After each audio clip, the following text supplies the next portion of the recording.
Mike Red Beran, 68-72, two-time national champ, University of Nebraska, littlest guy on the team, the biggest heart. Mike, how you doing? Good. Good. So, Pleasure to be here with you guys. come on, man. The game of the century. Talk to me about that. The game of the century. Why is it picked the game of the century?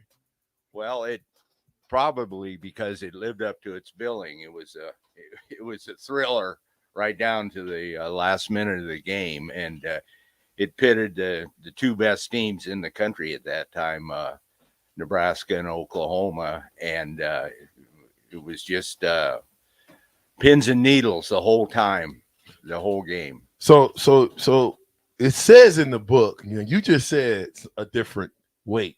It said 5'11", 225.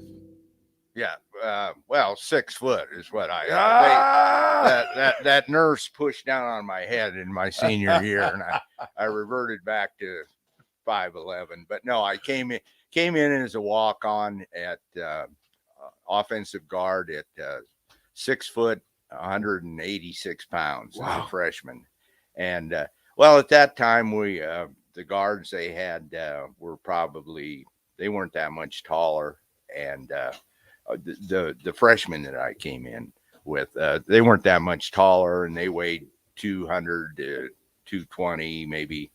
Chuck Mincer was probably 230. He was an Omaha guy, and but they weren't that. The offensive line wasn't that big.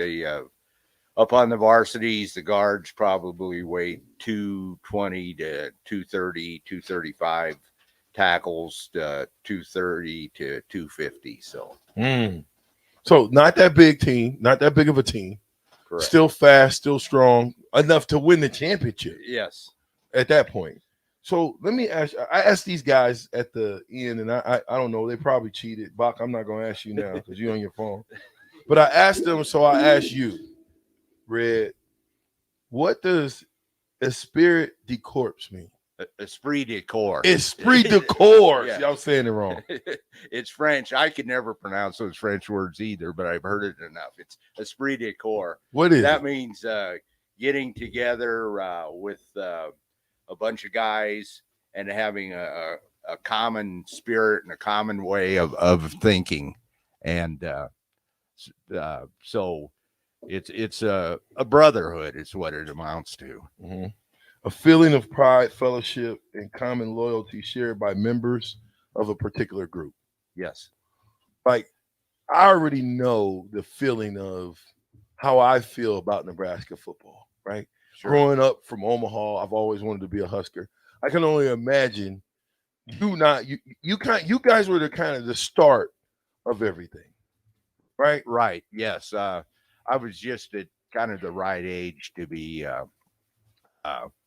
witness to when Coach Devaney first came in there, and that's not in 1962 and took over as head coach. That's not to belittle the guys from the 50s and the 40s, but because they had some very fine players. Tom Novak. They had 3 guys from the 60 and 61 team that played 18 years in the NFL. 2 of them, or 1 of them did, and the other 2 played 17 years. And that's Mick Tinglehoff and Pat Fisher and Ron McDowell, the Dancing Bear. Bear. They had the talent. It's just the coaching probably might have left something to be desired in some situations. Well, Coach Devaney came in and right away he started off 9-2.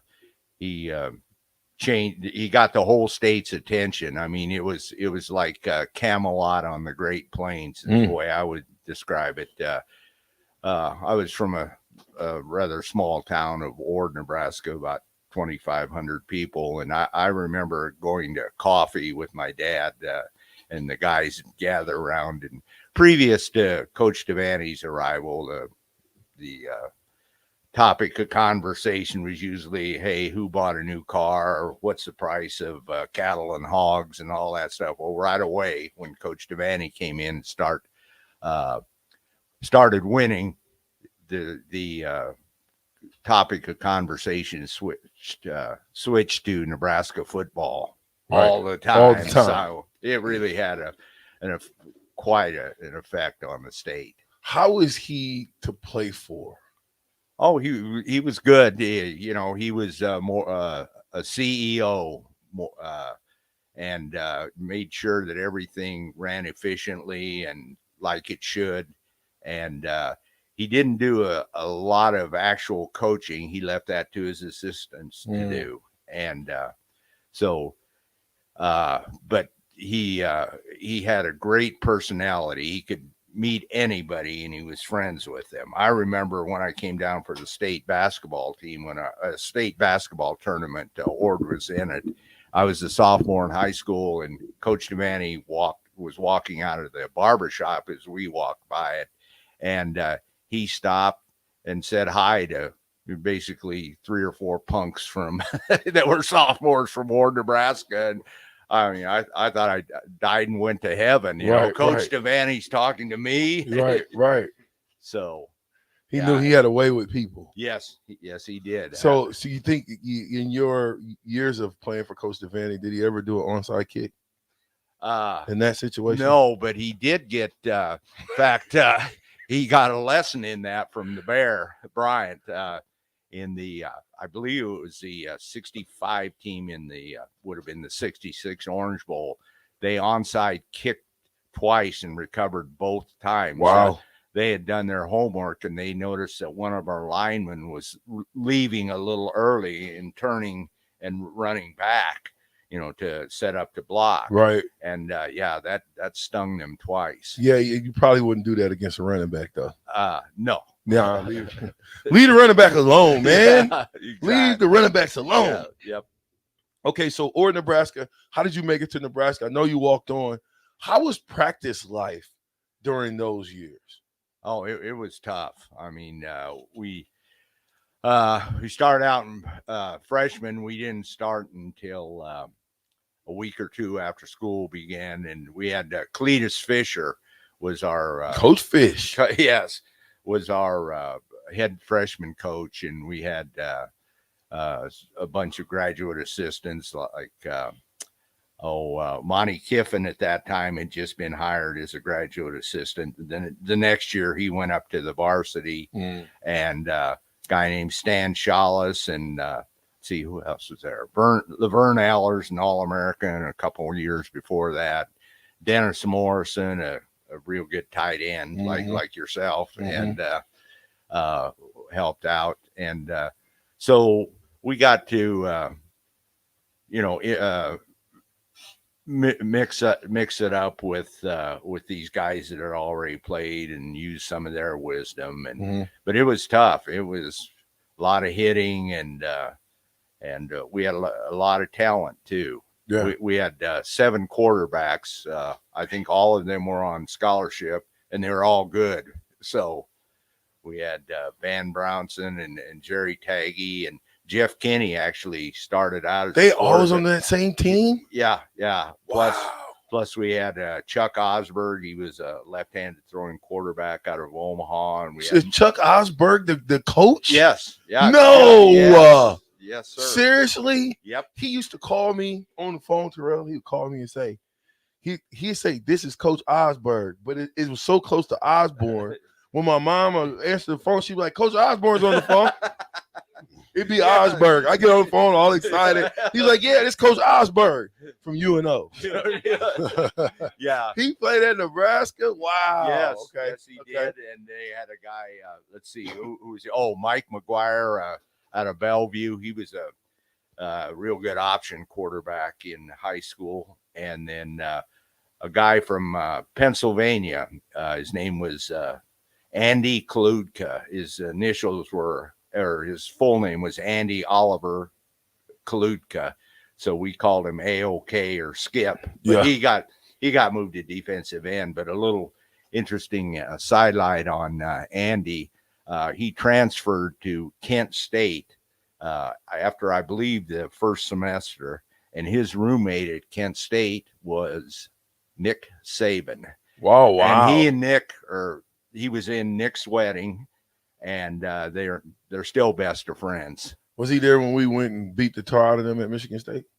No, Oh. no.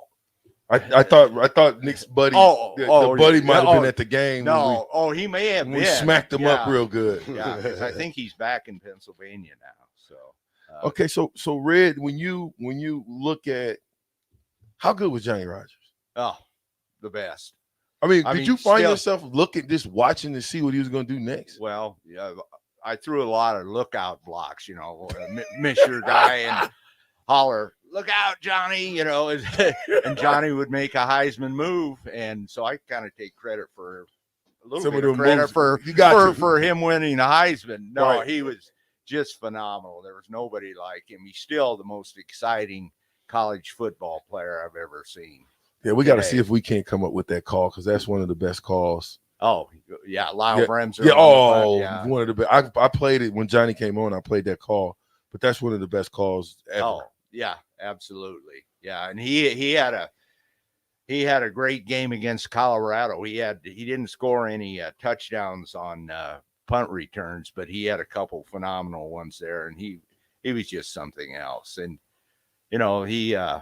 they had the 150th year of college football All-American team in 2019, the 150th year. And Johnny got two positions on that. He got punt returner, punt/kickoff returner, and best all-purpose player. Oh, wow. So, yeah.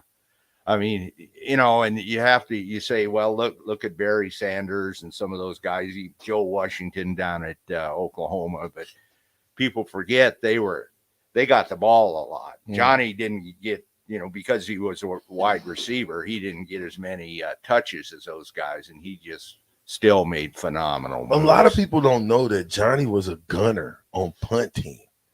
Oh, yeah. On punt team. Yeah. Yeah. No, I mean, he just wasn't a punt returner. Yeah, he was on punt team. Yeah, well, and they don't realize how well he could block either. I mean, you go back and watch some of those films, a few that I've seen.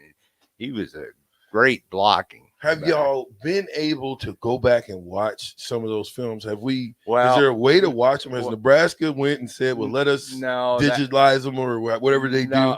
Digitize them. Digitize HD. No, and that's kind of a burr in my saddle anyway. I'd like to watch him. And Paul Jacobson, he's a video and audio historian, has got some of the films and put them out and sync them up with radio calls, usually by Lyle Bremser.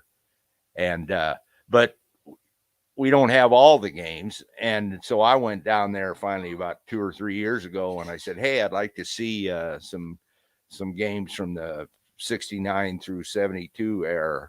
What do you have? And they said, well, we've got a 3-minute highlight film, and that's it. They're setting in the Love Library. I found this out later. Gathering Dust. In Love? Yeah. On campus? On campus, yes. Really? Yes.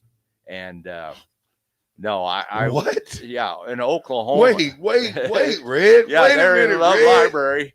Red. You said Love the Love Library. Yeah. Did you graduate from Love? You use Love Library, right? So see, that transcends time. You use Love Library, Red?